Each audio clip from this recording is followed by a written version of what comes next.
మొత్తం వినేసిందో ఏంటిది? ఛా! అమ్మా మిథున, నువ్వా? ఎంతసేపు అయిందమ్మా వచ్చి? అంటే కల్పన పుట్టింటికి వెళ్ళడం వెనుక, అక్కడ కారు ఆగిపోవడం వెనుక తల్లి కొడుకుల హస్తం ఉందని అర్థమవుతోంది. ఎందుకు అలా చేశారు? విషయం అడిగేద్దామా? ఆహా, వద్దు. సగం సగం తెలుసుకొని నిలదీయడం కరెక్ట్ కాదు. పూర్తిగా తెలుసుకోవాలి. ఏంటమ్మా ఆలోచిస్తున్నావు? ఏమైంది?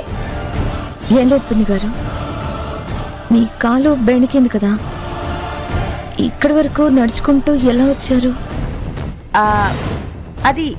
అదేనమ్మా, అంతసేపు బెడ్ మీద ఎందుకుండడం, నడిస్తే మంచిదని ఇదిగో కార్తికే నన్ను తీసుకొని వచ్చాడు. అవును, నేనే అమ్మని మెల్లగా తీసుకొచ్చాను.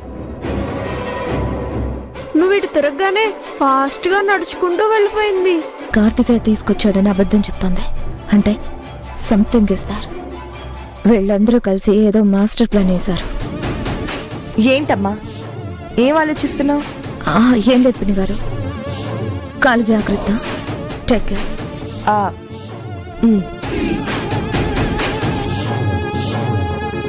అమ్మా, మిథునకు తెలిసిపోయిందంటావా? మనం మాట్లాడుకుంది మొత్తం విందేమోనని నేను చాలా టెన్షన్ పడ్డాన్రా. కానీ కాలు గురించి మాత్రమే అడిగింది కదా. 100% మిథున మన మాటలు వినలేదు. మనం సేఫ్. Thank God.